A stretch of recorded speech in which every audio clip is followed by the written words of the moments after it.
Լրագրողների են թաղում հարավային Լիբանանում։ Թել Ավիվում իսրայելցի զինվորների մահն են սգում։ 1200-ից ավելի զոհ կա միլիոնից ավելի տեղահանված Լիբանանում, որովհետև Իսրայելն ուզում է վերցնել Լիբանանի հարավը եւ վերացնել Հեզբոլլան։ Իսրայելն ամենաբարձր մակարդակով հայտարարում է իր տիրապետության տակ է առնելու հարավային Լիբանանը մինչև Լիտանի գետը։ Իրենց հյուսիսը պաշտպանելու համար Թել Ավիվում ուզում են այստեղ բուֆերային գոտի սարքել ու այդպես պայքարել Իրանի աջակից Հեզբոլլայի դեմ։ Սա եւ զինված եւ քաղաքական խումբ է, արևմուտքի որոշ երկրներում ահաբեկչական ճանաչված։ Հեզբոլլան 1982-ին է ստեղծվել ու ոգեշնչվել նրանից՝ Իրանում իսլամական հեղափոխության հորից՝ Խոմեյնիից։ Եվ հենց Իրանն էլ աջակցում է այս խմբին, զենքով, գաղափարապես, ինչով կարող է։ Լիբանանի կառավարությունը Հեզբոլլայի ռազմական թևի գործունեությունն արգելել է, բայց 44 տարվա այս կառույցը,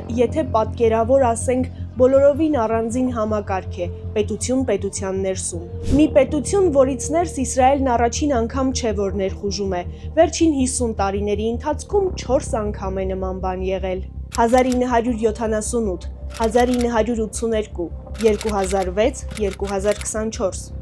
Առաջին ներխուժման ժամանակ Հեզբոլլահը նույնիսկ չէր ծնվել։ 1978-ին Իսրայելն իրականացրեց Լիտանի օպերացիան, հարձակվելով Լիբանանի հարավի վրա ու նպատակ ունենալով արդեն հայտնի այս գետից հարավ ընկած տարածքները մաքրել մեկ այլ Պաղեստինյան ազատագրման կազմակերպության անդամներից։ Լիբանանն այս հարձակումը համարեց օկուպացիա։ Իսրայելական հարձակումից այդ ժամանակ 2000 խաղաղ բնակիչ սպանվեց, 280,000-ն էլ տեղահանվեց։ 1982-ին Իսրայելը եւս մեկ խոշոր ներխուժում իրականացրեց Լիբանան, նպատակ ունենալով Պաղեստինյան ազատագրման կազմակերպությանն ամբողջովին վտարել։ Նորից հազարավոր խաղաղ բնակիչներ զոհվեցին, զանգվածային ջարդ եղավ խաղաղ պաղեստինցիների ճամբարում։ Մինչև նույն տարվա օգոստոս ՊԱԿ-ի առաջնորդներն ու զինյալները Լիբանանից դուրս եկան ու Թունիս անցան։ Իսրայելը հարավային Լիբանանից դուրս չեկավ մինչև 2000 թվականը։ 2006-ին Իսրայելի ու Հեզբոլլայի միջև նոր զինված հակամարտություն սկսվեց ու տևեց 34 օր։ Թել Ավիվը օդային հարվածներ հասցրեց Լիբանանին ու մայրաքաղաք Բեյրութին։ Հետո ցամաքային ներխուժման անցավ դեպի Լիբանանի հարավ։ Այս անգամ էլ 1000-ից ավելի զոհ